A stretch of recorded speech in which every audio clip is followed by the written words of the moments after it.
हमारे चैनल को सब्सक्राइब करें और बेल आइकन दबाएं। मैं हूं दयानंद शेट्टी और आप मुझे इंस्पेक्टर दया के नाम से जानते हैं। For more episodes of CID, subscribe to lift crime and hit the bell icon.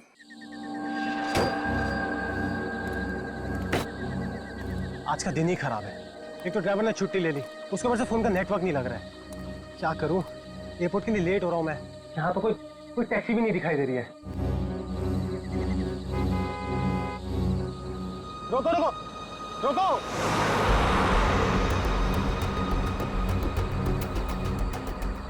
रोको रोको! माल है, कोई गाड़ी नहीं रुक रही। टैक्सी!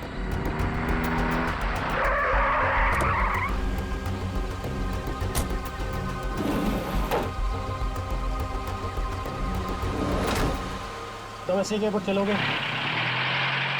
अरे अजीब आदमी है, कुछ तो बोलो।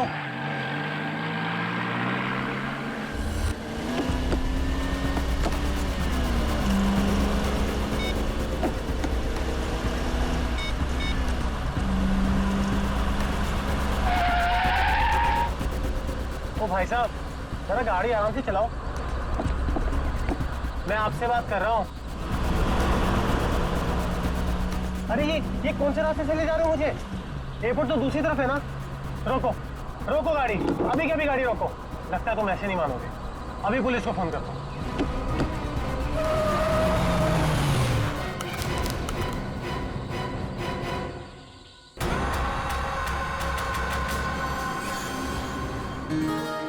अभी तक यकीन नहीं हो पा रहा है सर। जिस एसीपी प्रद्युमन को हम सब अपना आदर्श मानते हैं, उनके साथ सीआईडी में एक दिन काम करने का मौका मिलेगा। वो सब ठीक है, लेकिन तुम लोगों को अभी भी बहुत कुछ काम करना बाकी है मेरी कसौटी पर उतरने के लिए, समझे? बिल्कुल सर, हम लोग भी यही चाहते हैं।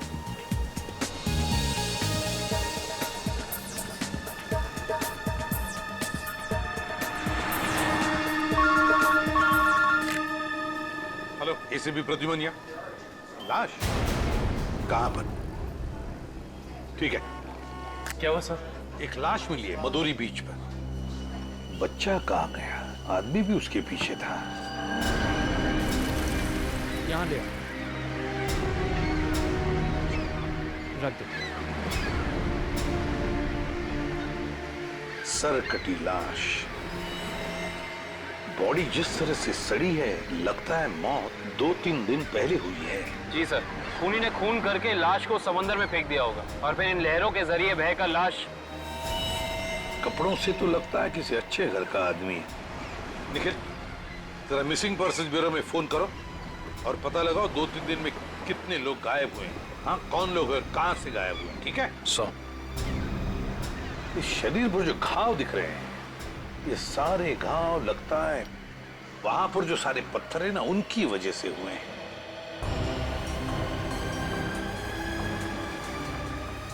अरे जरा इधर आओ। हाँ साहब। एक बात बताओ, क्या यहाँ कोई ऊंचाई वाली जगह है जहां पर उस तरह के पत्थर हों?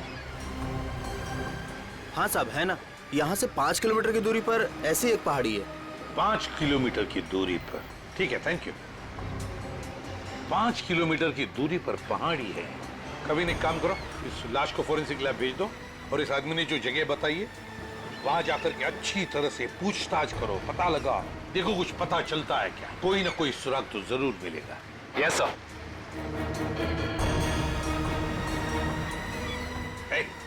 तुम। मैं साहब? हाँ तुम, जरा।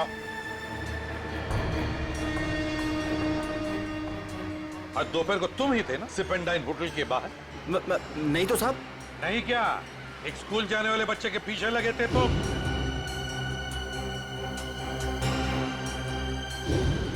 अच्छा, वो तो मेरा भतीजा चिंटू है सर। वो स्कूल नहीं जाना चाह रहा था ना, इसके लिए मैं उसके पीछे दौड़ रहा था।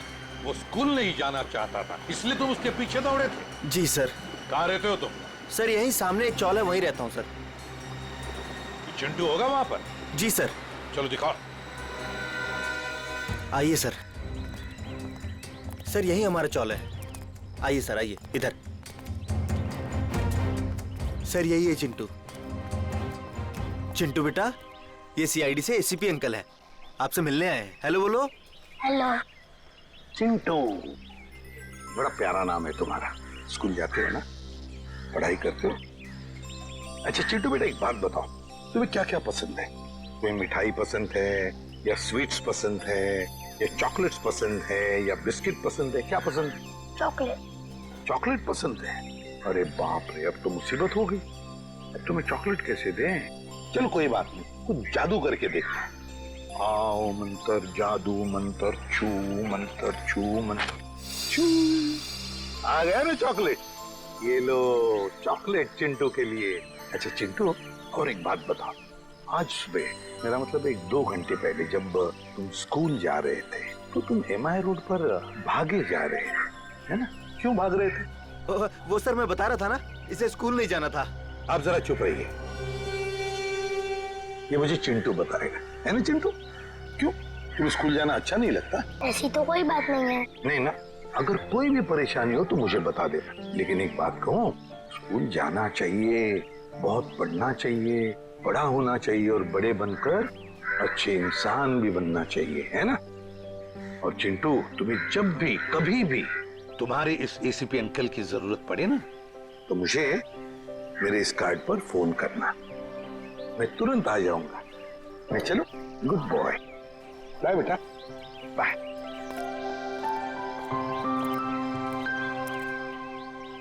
बाय चिंटू। ये चिंटू कुछ ना कुछ तो छुपा रहा है, कुछ ना कुछ तो गड़बड़ जरूर है।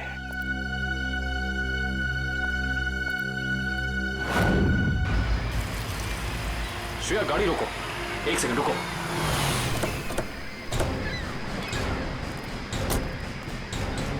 ये देखो, यहाँ पेड़ के नीचे खरोचों के निशान हैं। और ये एक गाड़ी के पेंट जैसा लगता है। हो ना हो, यहाँ कुछ ना कुछ तो जरूर हुआ है। सर ये देखिए, टायर के निशान।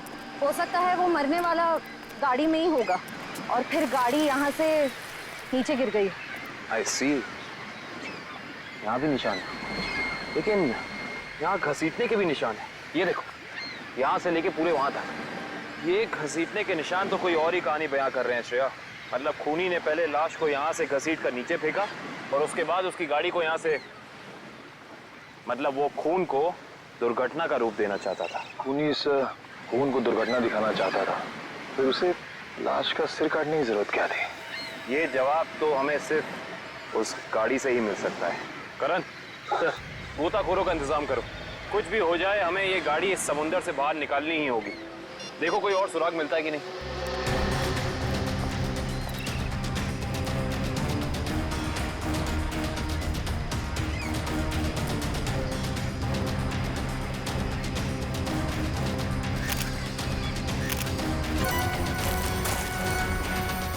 सर, आने के सर, वहाँ उस झाड़ी में ये जूता मिला सर। जूता? यहाँ पे? ये जूता बहुत महंगा लगता है। सर हो सकता है मरने वाले का हो। सही कह रही हो श्रेया। मतलब जब खूनी लाश को घसीट के नीचे फेंक रहा था, तब यहाँ पेड़ों से अटक के ये जूता यहीं रह गया। सर खूनी ने एक पूरी की पूरी लाश यहाँ नीचे फेंक दी, उसके बाद एक पूरी की पूरी गाड़ी को भी यहाँ से धकेल दिया। वैसा तो हो नहीं सकता कि किसी ने देखा या सुना ना हो। सही कह रहे हो, पर यहाँ सुना हो। वो देखो चाय वाला, हो सकता है उसने कुछ सुना या देखा। चेक करते हैं।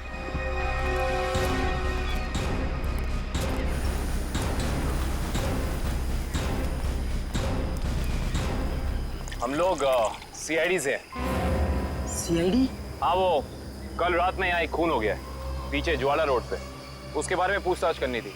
आप में से किसी ने कुछ देखा या सुना हो? ज्वाला रोड पे?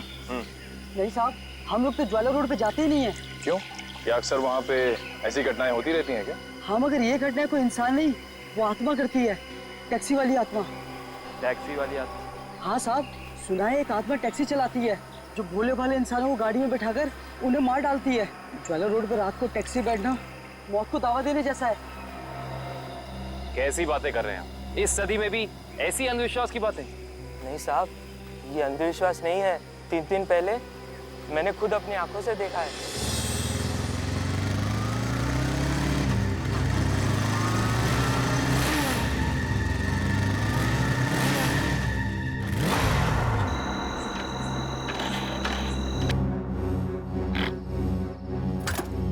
अभी अभी तो पेट्रोल भरवाया था, ये क्या हो गया?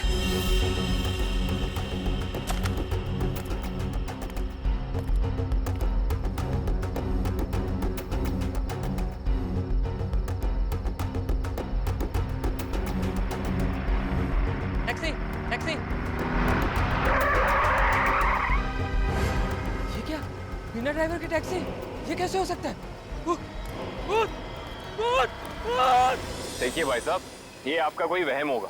वहम नहीं है साहब, वो वही आत्मा वाली टैक्सी थी। वो तो अच्छा हो गया मैं उसमें बैठा नहीं, वरना आज आप लोग मेरे खूनी की तलाश कर रहे होते। खूनी आत्मा है या फिर कोई इंसान, ये तो उस लाश के जख्मों से ही पता चलेगा। तो मतलब आप लोगों को पता ही नहीं लगता है कि किसकी लाश है? कोशिश कर रहे हैं सालों के साथ। जिस लाश का सर ही नहीं है उसकी पहचान पता करने में थोड़ा बहुत वक्त तो लगता ही है ना सर। ऑफ कोर्स बिल्कुल। एनीवे, आप लोगों को कुछ पता लगा हो या नहीं लगा हो, लेकिन सालुखे ने अपना काम कर दिया। अच्छा, क्या पता लगाया सर आपने? ये देखो, ये फोटोग्राफ्स देख रहे हैं आप लोग? ये उन घावों के फोटोग्राफ्स हैं जो इस आदमी के शरीर पर मिले थे, और ये सारे घाव इस आदमी के मरने के बाद इसके शरीर पर आए। इसका मतलब इस इंसान की मौत इन जख्मों से नहीं हुई है? नहीं केविन, इस आदमी की मौत तभी हो गई थी जब इसकी गर्दन इसके धड़ से अलग की गई थी। और खूनी ने जब इसे पहाड़ के ऊपर से नीचे समंदर में फेंका तब ये निशान आए होंगे। बिल्कुल तय। शायद किसी तलवार या बड़े चाकू का इस्तेमाल किया है खूनी ने इस जुर्म को अंजाम देने के लिए। निर्दोषक, अगर किसी तलवार या किसी चाकू का इस्तेमाल किया होता तो मुझे इसकी गर्दन के नीचे यहाँ पर तलवार या चाकू का निशान मिलता। सालुंखे साहब, अगर चाकू से नहीं काटा तो फिर इसकी गर्दन अलग कैसे की? भाई, कोई बहुत ही ताकतवर इंसान है ये खूनी। उस खूनी ने एक ही झटके में इस बेचारी की गर्दन इसके धड़ से उखाड़ कर अलग कर दी। अरे बाप रे, मुझे तो लगता है ये काम उसी टैक्सी वाली आत्मा का होगा। अरे यार, ये इसका मतलब मुजरिम ने खून करने का ये तरीका इसलिए चुना ताकि ये आदमी भी मर जाए और हम इसकी पहचान भी ना कर सकें। गलतफहमी है खूनी को, चाहे खूनी खुद को कितना ही होशियार क्यों ना समझ रहा हो। सीआईडी किसी न किसी तरीके से रास्ता निकाल ही लेती है। बिल्कुल दया, और हमें एक रास्ता मिल भी गया है जो हमें इस आदमी की पहचान भी बताएगा और उस खूनी तक भी पहुंचाएगा। कैसा रास्ता सर? एक मिनट, ये जूता जो आपको क्राइम सीन पे मिला है, और ये इसी आदमी का जूता है, और इस जूते के नीचे हमें क्या मिला है वैभव? इस जूते के नीचे हमें स्याही मिली है जिसका इस्तेमाल प्रिंटिंग प्रेस में किया जाता है, जैसे मैगजीन या न्यूज़पेपर की। प्रिंटिंग प्रेस की स्याही? क्राइम सीन के पास एक प्रिंटिंग प्रेस है तो सही, शायद वहां से हमें कुछ पता चल जाए। Let's go. दया। हाँ सर। एक मिनट, तुमसे बात करनी है। आप लोग जाओ।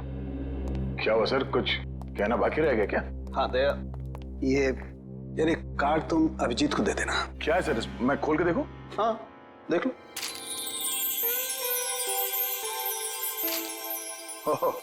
सॉरी का कार्ड?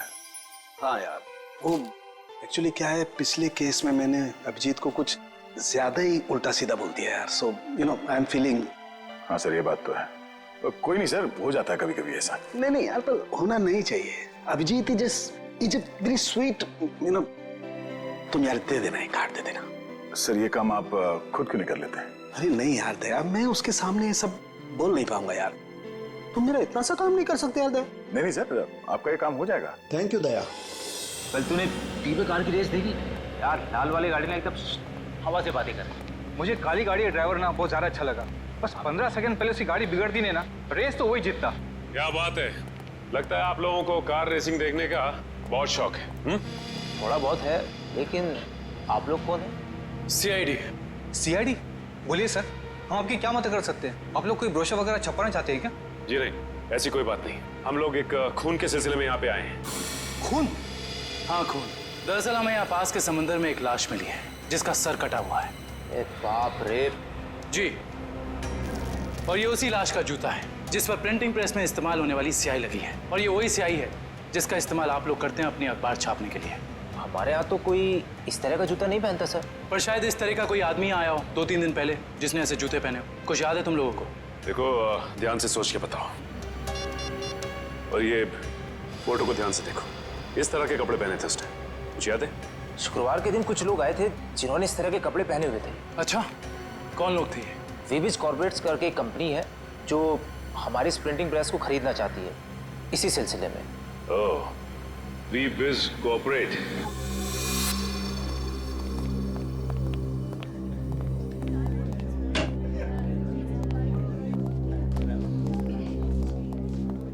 ये कहिए। हम लोग सीआईडी से।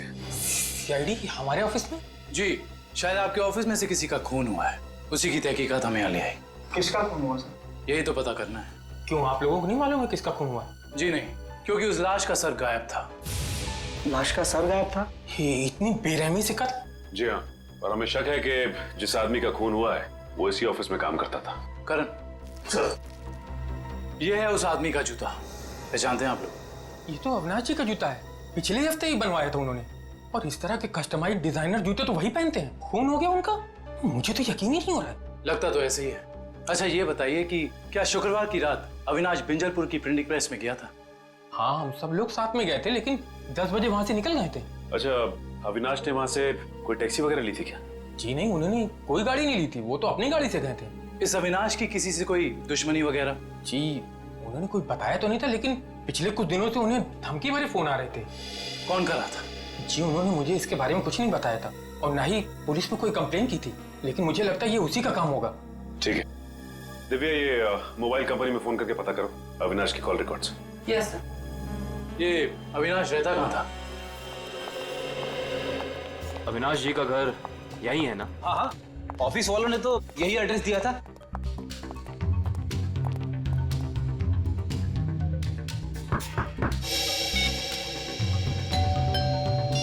घर में कोई नहीं है क्या? लगता तो ऐसा ही है। अविनाश की पत्नी नेहा का भी फोन नहीं लग रहा। एक काम करते हैं, दरवाजा खोल देते हैं।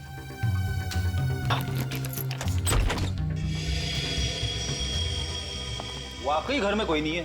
कहीं ऐसा तो नहीं कि किसी ने नेहा जी को भी? चोर चोर, कोई है, पुलिस को फोन करो। रिलैक्स मैडम, हम लोग सीआईडी से। सीआईडी से है तो क्या हुआ? आपको कोई हक नहीं है इस तरह से किसी के घर में घुसने का। माफ कीजिए, आप नेहा जी है ना, अविनाश की पत्नी? हाँ। देखिए, हम लोगों ने काफी कोशिश की आपको फोन करने की, लेकिन आपका फोन लग ही नहीं रहा था। बहुत बार फोन करने की कोशिश की? जी हाँ, और बाहर इतनी घंटी बजाने के बावजूद जब आपने घर का दरवाजा नहीं खोला तो हमें मजबूरन आपके घर में दाखिल होना पड़ा। हाँ, वो मेरे फोन की बैटरी खत्म हो गई थी और मैं अभी अभी तीर्थ यात्रा से वापस आई हूँ। आखिर बात क्या है? अच्छा ये बताइए कि अविनाश से आपकी आखिरी बार कब बात हुई थी? हो गए 2-3 दिन। वहाँ पे फोन का नेटवर्क नहीं आ रहा था, इसीलिए बात नहीं हो पाई। आप लोगों को अविनाश से मिलना है ना, तो शाम को आइए ना, वो इस वक्त ऑफिस में होंगे। नेहा जी, एक बुरी खबर है, आपके पति अविनाश जी अब इस दुनिया में नहीं रहे। क्या? अविनाश, ये सब क्या हो गया? नेहा जी प्लीज संभालिए अपने आप को, प्लीज संभालिए।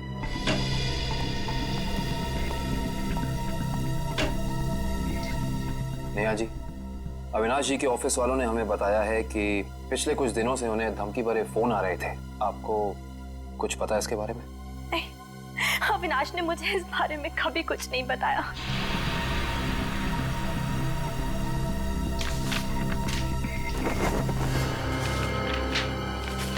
सर, सर डस्टबिन में से ये कागज मिला है, इस पे कुछ लेटर्स चिपकाए गए हैं। ऐसा लग रहा है जैसे किसी मैगजीन वगैरह से काट के चिपकाए गए हैं। नेहा जी, ये शब्द क्या अविनाश जी ने काट के चिपकाए? नहीं, अविनाश तो मैगजीन कभी पढ़ते ही नहीं थे। तो हो सकता है कि धमकी देने वाले ने ये चिट्ठी लिखी हो। हाँ सचिन, और अपनी लिखावट छिपाने के लिए उसने शब्द चिपकाकर ये चिट्ठी कंप्लीट की है। और लिखा क्या है? अगर मेरी बात नहीं मानी तो अपनी जान से हाथ धो बैठोगे। एक मिनट, बड़ी सफाई से चिपकाए। एक मिनट, ये क्या? जेएलटी मैगजीन, मतलब ये जेएलटी मैगजीन से काटा गया है। जेएलटी मैगजीन, ये नाम मैंने कहीं देखा है, पर मुझे याद नहीं आ रहा कहाँ। याद करो काविन, कहाँ पे देखा है? कहीं अविनाश जी के ऑफिस में तो नहीं, वहां नहीं, कहीं। हाँ याद आया, ये मैगजीन मैंने वीरेन के पास देखी थी, उसकी प्रिंटिंग प्रेस में। लेकिन वीरेन की अविनाश जी से क्या दुश्मनी हो सकती है?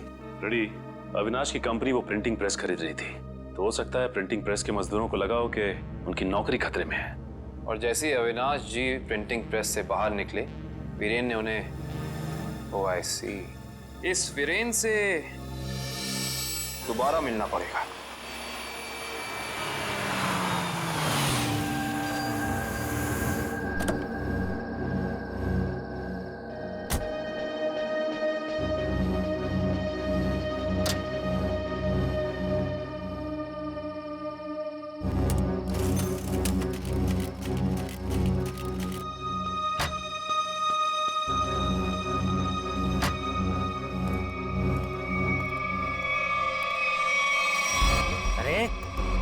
क्या बदतमीजी है?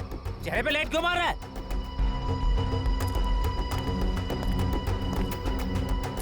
अरे जानता है कौन हूँ मैं? अखबार में काम करता हूँ। पागल है? रात को भी यार आदमी। लगता है ऐसे नहीं मानेगा तू। आज घर मार खा के जाने का इरादा लेके आया तू। तेरी तो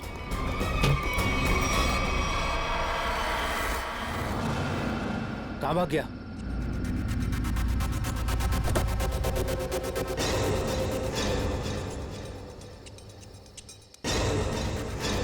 कहाँ भाग गया?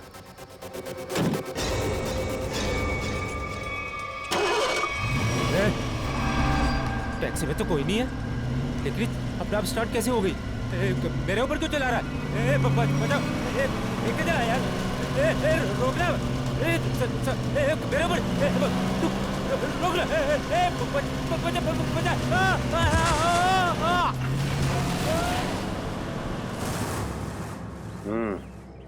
एक और खून। लगता है कोई गाड़ी बड़ी तेजी से इसके शरीर के ऊपर से गई है। शरीर के इस हिस्से को और इस हिस्से को बुरी तरह से कुचल दिया है। बड़ी बेरहमी से मारा है। सर, अब तक तो हम ये सोच रहे थे कि अविनाश के खून में वीरेन का हाथ है, पर अब किसी ने वीरेन को ही मार दिया। हाँ श्रेया, अविनाश और वीरेन की मौत के बीच में कोई ना कोई समझ जरूर है। मगर सर, किसी और गाड़ी से कोई खून क्यों करेगा? क्या मतलब है तुम्हारा? सर, मैं ये कहना चाहता हूँ कि मुझे लगता है कि ये खून आत्मा वाली टैक्सी नहीं किया है सर। फिर वही आत्मा? पंकज जी, आत्मा वात्मा कुछ नहीं होती, समझे? सर, ये मैं नहीं कह रहा हूँ सर। सर, आपको याद है ना उस आदमी ने क्या कहा था? सुना है एक आत्मा टैक्सी चलाती है जो भोले भाले इंसानों को गाड़ी में बिठाकर उन्हें मार डालती है। ज्वाला रोड पर रात को टैक्सी बैठना मौत को दावा देने जैसा है। हाँ, इसका एक्सीडेंट किसी टैक्सी से हुआ या फिर किसी गाड़ी से, इसका पता तो इस एटीएम पे लगे हुए कैमरे से ही चलेगा। एक काम करो करण, दिव्या सर, जरा फुटेज निकालो, तब तक हम लोग गाड़ी चेक कर लेते हैं।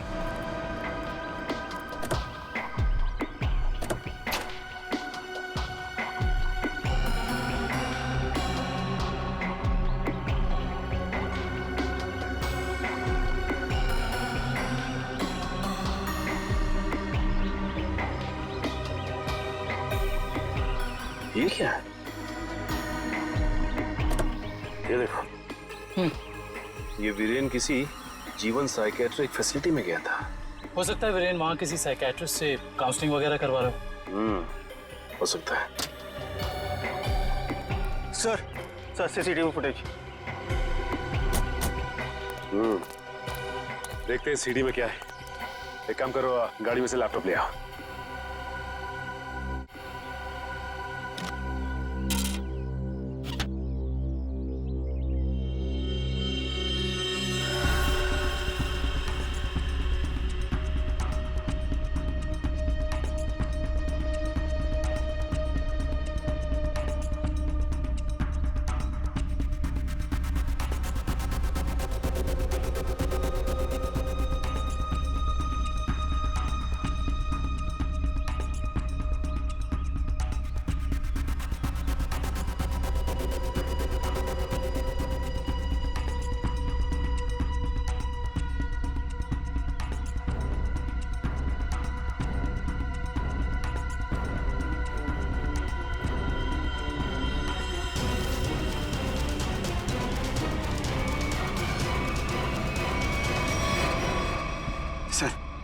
देख लिया आप लोगों ने?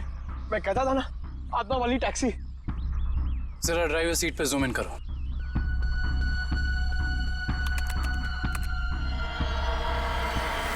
ओह माय गॉड, ये नहीं हो सकता। ड्राइविंग सीट पे तो कोई है ही नहीं। सर, अब तो आप लोगों को सबूत मिल गया है कि आत्माएं होती हैं।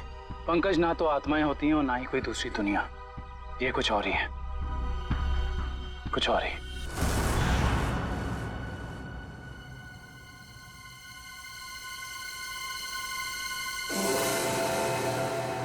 सर, हालत बहुत खराब है सर। सर, अगर आज मुझे कुछ हो गया ना तो मेरी माँ को एक मेरा आखिरी संदेशा दे दीजिएगा। क्या? सर, उनसे कहिएगा कि जो वो इतने प्यार से मोतीचूर के लड्डू बनाती है ना, वो ना बनाए, क्योंकि उन्हें प्यार से खाने वाला उनका लाल शहीद हो चुका है सर। अरे तो इसमें आंटी जी के लड्डुओं पर रोक लगाने की क्या जरूरत है? हम लोग हैं ना, खा लेंगे तुम्हारा नाम लेकर। क्या मतलब सर, आप जानते हैं कि ये मेरी आखिरी रात है? अरे पंकज, ऐसा कुछ नहीं होने वाला। सिर्फ एक बार ये केस सॉल्व हो जाए तो हम सब आएंगे तुम्हारे साथ, तुम्हारे घर, और तुम्हारी मम्मी के हाथ से बने लड्डू हम सब मिलकर खाएंगे। ठीक है ना? ठीक है सर।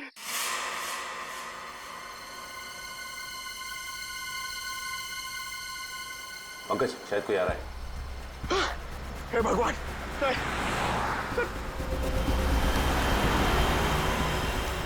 सर, सर, टैक्सी नहीं थी सर। लगता है आज वो टैक्सी छुट्टी पर है। आएगी पंकज, आएगी। सब्र कर, सब्र का फल मीठा होता है। फल इतना भी नहीं मीठा होना चाहिए कि जान ले ले सर। पंकज, लगता है टैक्सी आ गई। टैक्सी! रुक जा, रुक जा, रुक जा।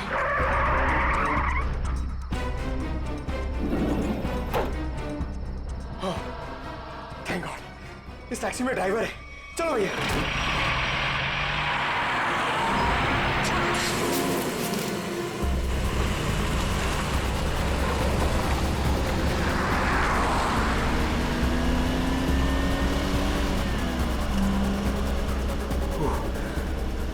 अरे ये क्या है?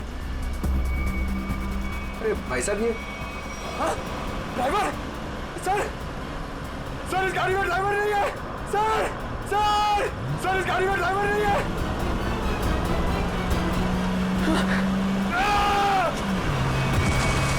अरे ये पंकज टैक्सी से कूद गया।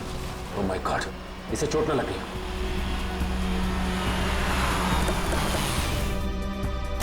पंकज, पंकज, पंकज उठो। तुम ठीक हो ना? Pankaj, you okay? Sir sorry, मैं अपनी जान बचाने के लिए उस टैक्सी से कूद गया सर। मैं ज्यादा देर नहीं बैठ पाया। मगर ऐसा क्या हुआ उस टैक्सी में? सर, उस टैक्सी का ड्राइवर हवा में गायब हो गया सर। उस टैक्सी में कोई ड्राइवर ही नहीं है। अरे पंकज, ऐसा कैसे हो सकता है? ये तुम्हारा वहम तो नहीं है? ये मेरा वहम नहीं है सर। मैं अपनी जान बचाने के लिए कूदा हूँ सर। ये मेरा वहम नहीं है। ड्राइवर ही नहीं है उस टैक्सी में सर। टैक्सी सीधी गई है? हाँ सर, वही गई है। टैक्सी सीधी गई है तो फिर कोई टेंशन नहीं। हमारे साथ ही उस तरफ है। अब तक तो टैक्सी वाला पकड़ा भी गया होगा। It's okay. फ्रेडी और श्रेयत, मैंने तुम्हें कहा था कि निकल्स पॉइंट पे रुको। तुम लोग यहाँ चले आए। ये वहाँ कोई टैक्सी आई क्या? नहीं तो, वहाँ पे तो कोई टैक्सी नहीं आई। ऐसा कैसे हो सकता है? ये सड़क तो बिल्कुल सीधी है, ना कोई राइट ना कोई लेफ्ट, तो फिर टैक्सी गायब कहाँ हो सकती है? सर, हम पिछले 3 घंटों से वहीं इंतजार कर रहे हैं। वहाँ कोई टैक्सी नहीं आई। सर, कहीं उस ड्राइवर की तरह वो टैक्सी भी तो गायब नहीं हो गई? नहीं पंकज, नहीं। ना ही ड्राइवर गायब हुआ है और ना ही कोई टैक्सी। ये जरूर कुछ और ही चक्कर है। हम लोगों की आंख में धूल झोंकने का चक्कर। सर, कहीं ऐसा तो नहीं कि उस टैक्सी वाले ने टैक्सी कहीं छुपा दी हो? नहीं फ्रेडी, ये नहीं हो सकता। ये एक ही रास्ता है और यहाँ पे ना टैक्सी छिपाई जा सकती है और ना गायब हो सकती है। सर, एक चीज तो मैं आपको देना ही भूल गया। ये देखिए सर, ये मुझे सीट के नीचे मिला था टैक्सी में। अविनाश का ड्राइविंग लाइसेंस। इसका मतलब है कि जिस रात अविनाश का खून हुआ उस वक्त उसका ये वॉलेट उसी टैक्सी में छूट गया था। ये क्या? ये तो बिल्कुल वैसा ही पास है जैसे हमें वीरेन की गाड़ी में से मिला था, साइकेट्रिक क्लिनिक का पास। इस वीरेन और अविनाश का कुछ तो संबंध जरूर है उस साइकेट्रिक क्लिनिक से। मगर सर, वो टैक्सी? श्रेया, टैक्सी ऐसे अचानक गायब नहीं हो सकती। एक काम करते हैं, इस रास्ते का चप्पा चप्पा छान मारते हैं, टैक्सी जरूर मिलेगी। चलो देखते हैं कच्चा रास्ता कहाँ जाता है। शायद इसी कच्चे रास्ते पर आकर वो टैक्सी गायब हो गई। हाँ दुष्यंत, तो वैसे भी रास्ता काफी सुनसान है। अरे ये क्या? ये तो डेड एंड है।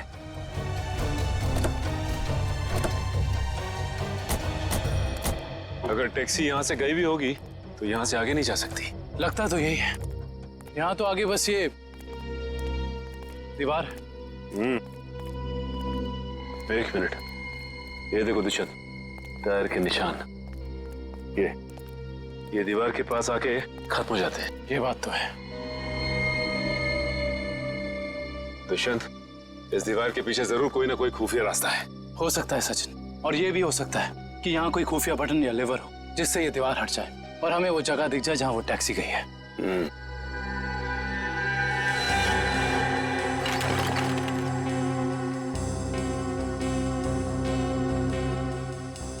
या तो कोई भी ऐसी जगह नहीं है जहाँ पे लिवर या फिर कोई बटन लगा हो। तो फिर तोड़ देते हैं दीवार को।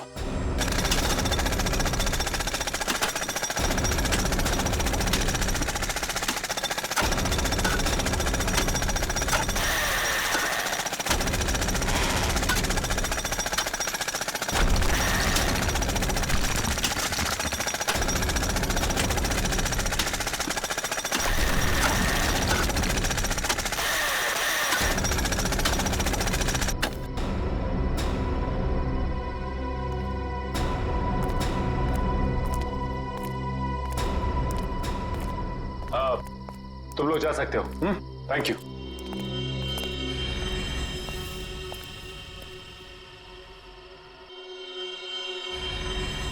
ओह माय गॉड, तो ये वो जगह है, मगर टैक्सी तो दिख नहीं रही। इसका मतलब यहाँ से बाहर निकलने का कोई दूसरा रास्ता भी है। लगता है ये है वो दूसरा रास्ता। यहाँ से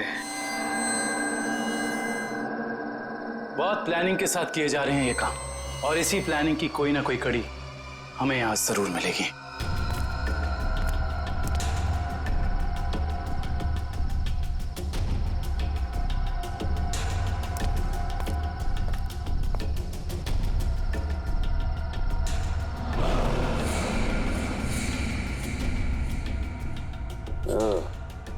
तो ये है रोबोट। ये देखो। ये देखा दुष्यंत, ये है वो रोबोट। लगता है उस आत्मा वाली टैक्सी का ड्राइवर यही है, रिमोट से चलने वाला। हाँ सचिन, और इसी रोबोट के बाजू का इस्तेमाल किया गया होगा अविनाश के सर को उसके शरीर से अलग करने में। एक मिनट, हाँ, इसके हाथ पे यहाँ पे खून भी लगा हुआ है। अब इससे पहले कि ये खूनी अपना अगला मर्डर प्लान करे, पकड़ना होगा उसे। दोनों की मौत हो गई है। इन दोनों की मौत हो गई? जी हाँ, इन दोनों को किसी ने मार डाला है। डॉक्टर साहब, आप ये बताएंगे कि ये दोनों आपकी क्लिनिक में कुछ दिन पहले आए थे क्या? हाँ, हमारी क्लिनिक में एक मरीज है रीचा, उसी से मिलने आए थे। दोनों अकेले आए थे या साथ साथ? साथ आए थे। कह रहे थे कि दोनों दोस्त हैं और रीचा से उनकी पुरानी दोस्ती है। ओह, दोनों दोस्त थे। तो फिर वीरेन ने अविनाश का जूता कैसे नहीं पहचाना? इसका मतलब ये वीरेन हमसे कुछ छुपा रहा था। अच्छा, ये रीचा से मिल सकते हैं हम? हाँ, आप जरूर मिल सकते हैं, लेकिन एक बात है, बहुत मुश्किल से रीचा की हालत में सुधार आया है, तो आप उससे कोई ऐसा सवाल ना पूछिएगा जिससे वो परेशान हो जाए। आप चिंता ना कीजिए, हम समझ सकते हैं। करण, इशिता, तुम दोनों यहीं रुको, हम रीचा से मिलकर आते हैं। आइए।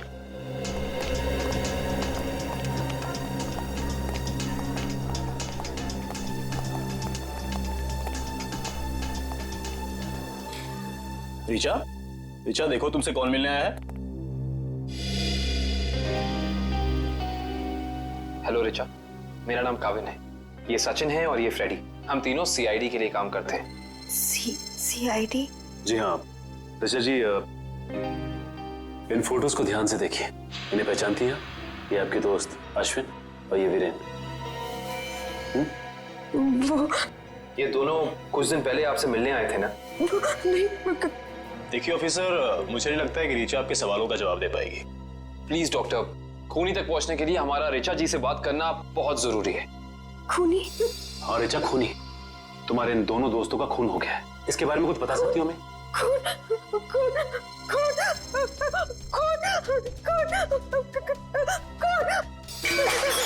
ये क्या बकवास है? वो लड़की इस कमरे की चार दीवारी से बाहर नहीं निकलती, आप उसे खून के बारे में सवाल पूछ रहे हैं? Richa, come down. Nurse, B7129 जल्दी लो, जल्दी लो। Richa, come down.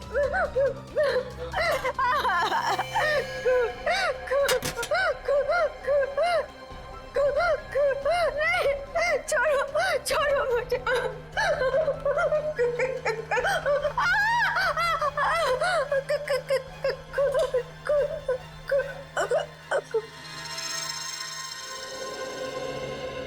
माफ कीजिएगा डॉक्टर साहब, हमारा ऐसा कोई इरादा नहीं था। Really sorry. देखिए ऐसी बात नहीं है, इस तरह के मरीज बच्चों की तरह होते हैं, इन्हें हर शब्द टोल मोड़ के बताना पड़ता है। डॉक्टर साहब ये बात हम समझ सकते हैं, लेकिन एक बात तो तय है कि इन तीनों के अतीत की कोई ऐसी कड़ी है जो एक दूसरे से जुड़ी हुई है। इस केस से जुड़ी एक बहुत खास बात सामने आई है। कैसी बात? यही कि अविनाश, नेहा और ऋचा एक ही कॉलेज में पढ़ते थे और वीरेन भी पास वाले कॉलेज में ही पढ़ता था। ओह, मतलब ये सब पुराने दोस्त हैं। हाँ सर, और उस दौरान डाली नाम का एक सीरियल किलर कॉलेज के बच्चों का खून कर रहा था। और एक दिन इन चारों ने मिलकर पुलिस की मदद की और इस डाली को जेल भिजवा दिया।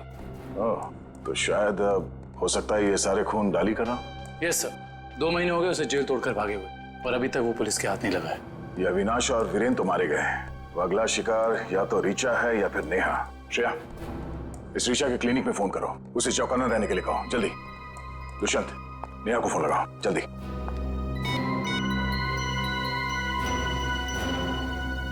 नहीं सर, नेहा फोन नहीं उठा रही। नेहा फोन नहीं उठा रही? आप नेहा जी है ना, अविनाश की पत्नी? हाँ। सीआईडी, हाँ आप लोग यहाँ? हाँ हम यहाँ। बोलो सर मुझे बचा लीजिए सर, सर ये मुझे मार डालेगी। डरो मत, कुछ नहीं होगा, हम लोग कुछ नहीं कर पाएंगे। तुमने इसके पापा का खून किया? अब गड़े मुर्दे उखाड़ने का कोई फायदा नहीं है। सच तो ये है कि खून इसने किए हैं, पहले अविनाश, फिर वीरेन, और अब तीसरा नंबर मेरा था। मैंने सोचा इससे पहले ये मुझे मारे, मैं इसे मार दूं। सर मैंने किसी को नहीं मारा है सर। सर मुझे तो ये भी नहीं पता था कि मेरे पापा का खून हुआ है। मैं तो समझ रहा था सर कि वो एक एक्सीडेंट है। कार एक्सीडेंट ही था, वो गलती हुई थी हमसे, लेकिन उस गलती के बदले तुमने 2-2 खून कर दिए। मैंने किसी को नहीं मारा है। ये सही कह रहा है, अविनाश और वीरेन का खून एक सीरियल किलर डाली ने किया है, जो तुम लोगों से बदला लेना चाहता है। डाली? हाँ डाली। कॉलेज के वक्त तुमने उसे जेल भेजा था ना? इसका मतलब डाली ये सारा खेल रच रहा था, ये सब आत्मा बनने का ड्रामा।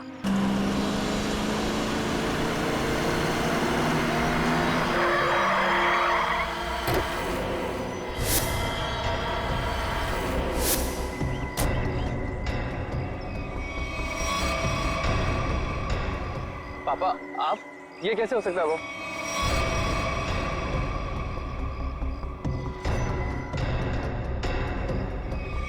बस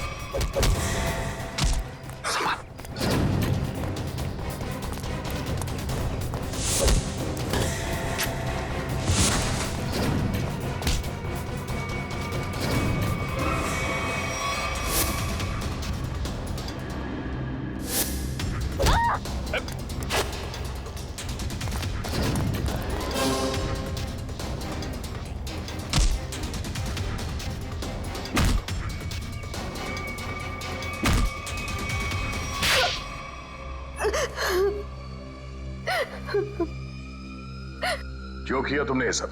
हाँ? सर 4 साल पहले हमारी ग्रेजुएशन पार्टी की रात अविनाश ने बहुत शराब पी रखी थी। मेरे लाख मना करने के बाद भी वो नहीं माना, लेकिन फिर भी उसने जिद की कि वो ड्राइवर सीट पर बैठेगा, और वो बैठ गया। उसके बाद जो हुआ, उस हादसे ने मेरी जिंदगी को झंझोड़ कर रख दिया।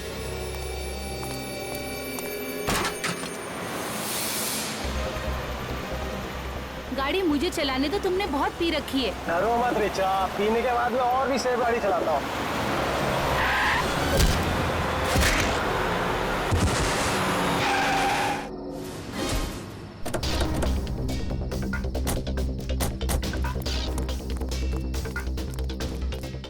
Oh my God, ये क्या किया तुमने? ये कैसे हुआ? ये तो मर गया।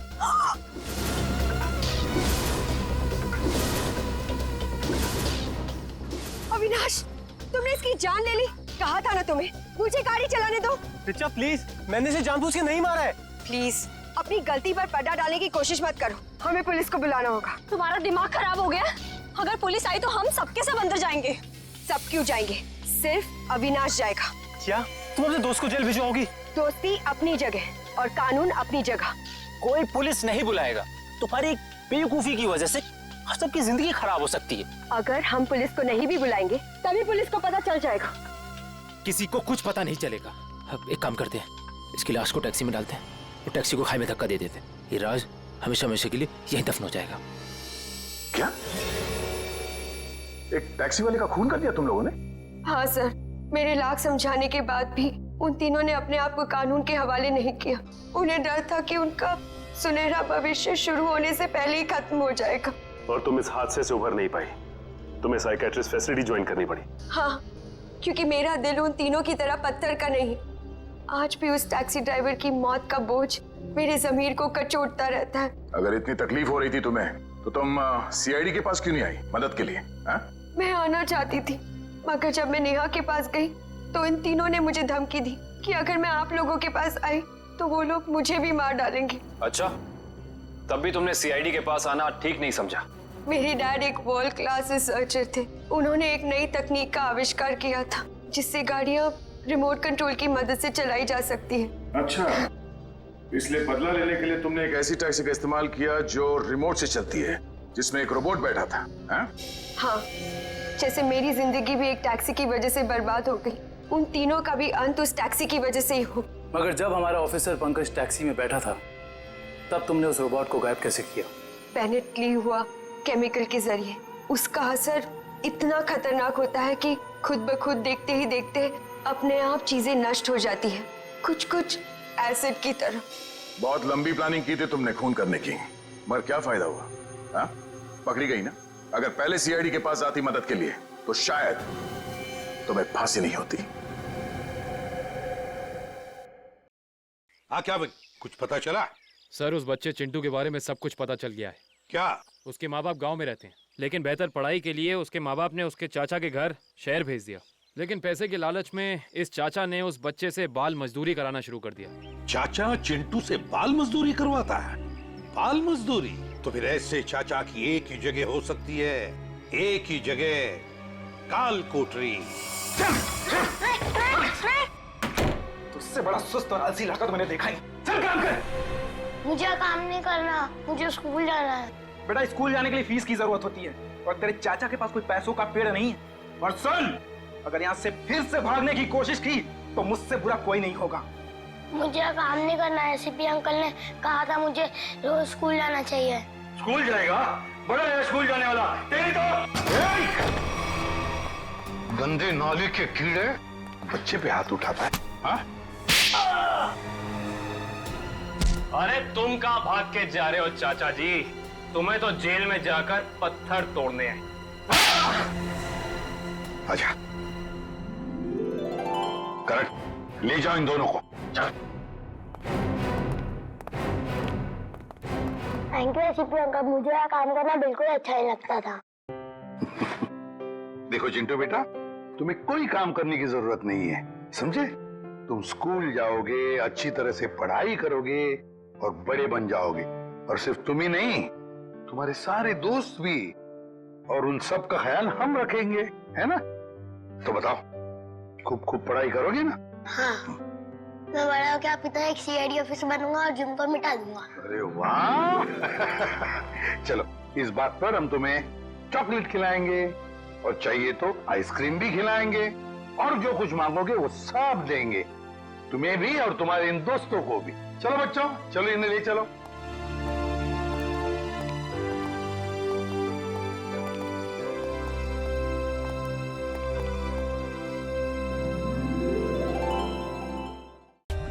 For more updates, subscribe to our channel, click the show links and enjoy watching the videos.